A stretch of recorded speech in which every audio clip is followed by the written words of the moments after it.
Bonjour à tous.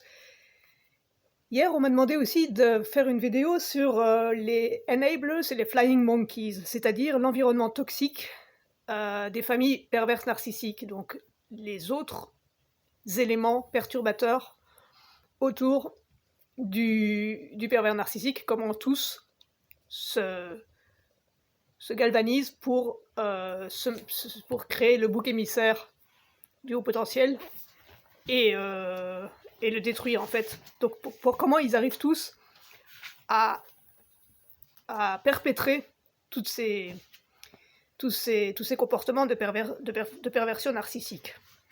Alors je voudrais développer un petit peu en amont. J'ai déjà parlé des 3 personnalités, HPE, HPI, Sigma. Je voudrais parler des autres personnalités un peu plus en détail, je les ai déjà citées.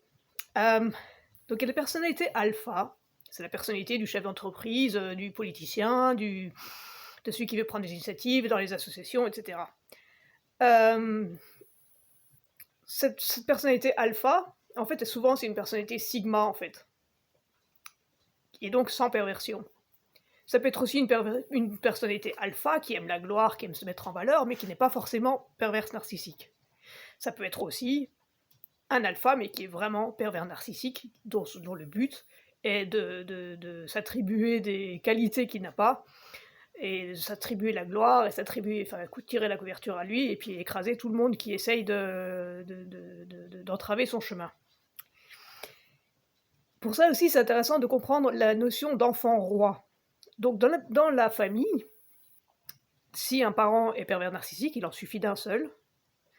Il va y avoir un enfant qui sera le favori, qui lui recevra toutes les faveurs, et c'est l'enfant roi. Et généralement, il se développe lui aussi en pervers narcissique, et en pervers narcissique encore pire que le parent.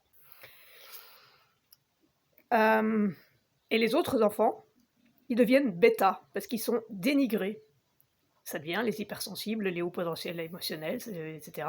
C'est ceux qui ne répondent pas, qui ne sont pas assez collaborateurs avec le parent pervers narcissique, qui ne joue pas assez son jeu, qui n'entre pas assez dans son jeu. Et donc le haut potentiel, il va se révolter contre tout ça, il va pas être d'accord, il va vouloir développer son indépendance et son autonomie, il est complètement lucide de la situation, il se défend et il affirme sa personnalité. Par contre, les autres, ça devient des bêtas. Et 95% de la société, c'est des éléments bêta. C'est des gens qui, en fait, ont été dénigrés aussi complètement, et pas seulement par les parents, mais par l'éducation. Fais pas ci, fais pas ça, bouge pas sur ta chaise, assieds-toi, obéis. À la maison, c'est range ta chambre, tais-toi, va te coucher, etc. Et en fait, il est complètement...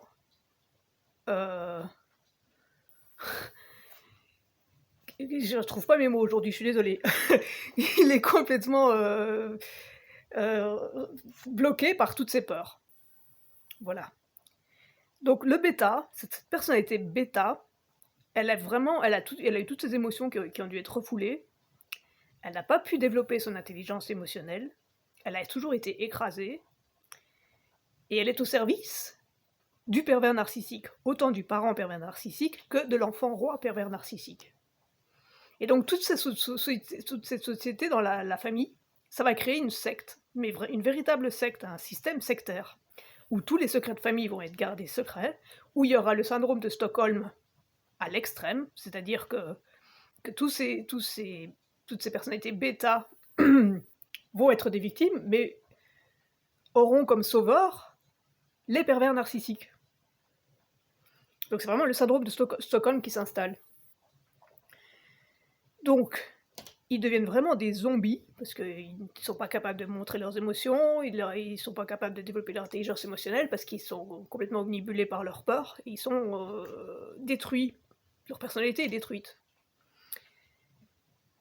À cause de ça, ils deviennent vraiment psychopathes. Parce que du coup, ils ne savent pas se défendre, ils ne savent pas prendre de recul, ils ne savent pas écouter leurs émotions, ils deviennent vraiment psychopathes.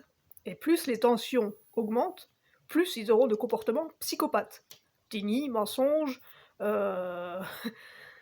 Comportement d'autruche, vont commencer à harceler à leur tour, donc le pervers narcissique harcèle, eux ils harcèlent par derrière parce que, comme je dis, c'est le syndrome de Stockholm.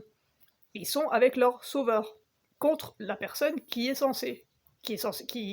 elle, tente de les sortir du problème, de leur montrer les problèmes, et qui sont montrés du doigt par tous ces bêtas. Donc en fait, les bêtas deviennent aussi toxiques que le pervers narcissique. Mais vraiment, à un niveau, mais incompréhensible.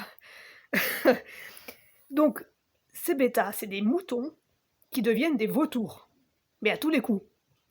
Parce qu'en plus, comme ils ont cette absence de conscience et cette absence d'intelligence émotionnelle, ils sont dans le sur... je trouve vraiment pas mes mots aujourd'hui, je suis désolée. Voilà, dans la surréaction, ils surréagissent à tout. Et ils sont bloqués par leur peur, j'ai déjà dit, mais aussi par leur jalousie, par leur rancune. Et ils sont incapables de remise en question. Mais vraiment, ils sont complètement incapables de remise en question, et donc ils deviennent aussi toxiques que le pervers narcissique. Ils se cachent derrière le pervers narcissique. Si vous imaginez un troupeau de zèbres, les zèbres, ils se cachent grâce à leurs rayures, donc on voit pas l'individu, le prédateur ne voit pas l'individu, il voit juste un troupeau de rayures. Et donc c'est comme ça que le zèbre se protège. Eh bien les bêtas, c'est exactement la même chose. C'est des zèbres qui se cachent dans le troupeau avec comme mauvais berger le pervers narcissique. Et donc le haut potentiel se retrouve mouton noir, se retrouve bouc émissaire, il se retrouve exclu du troupeau, c'est en fait un loup, mais le loup, dans toute sa splendeur naturelle, c'est le roi de la forêt, mais il est tout seul. Il est complètement tout seul et il est extradé par tous les autres. Il est rejeté par tous les autres. Et donc, tous ces comportements, c'est les comportements qu'on appelle en anglais enablers, donc qui permettent au pervers narcissique d'agir comme il agit. Des enablers. Et ils sont aussi des flying monkeys. Ça veut dire qu'ils jouent, en fait, ils jouent des girouettes. Comme je disais, ils ont peur, ils jouent les autruches. Donc c'est des girouettes. Ils diront oui, t'as raison, mais en fait, t'as tort. T'as raison, mais tu te fermes ta gueule, et puis tant pis, on suit le pervers narcissique, quoi. Et donc Flying Monkeys, c'est celui qui va dire oui, t'as raison, il a tort, donc vous pensez qu'il est avec vous, puis en fait pas du tout. C'est un traître, c'est un lâche, c'est un traître. Donc le Flying Monkeys, c'est la girouette. C'est celui qui prétend, qui gueule, qui est complètement d'accord, et puis en fait qui ne fait strictement rien, qui est lâche et qui est traître. Et qui se déresponsabilise complètement en fait. Voilà pour les autres personnalités. Donc alpha, bêta.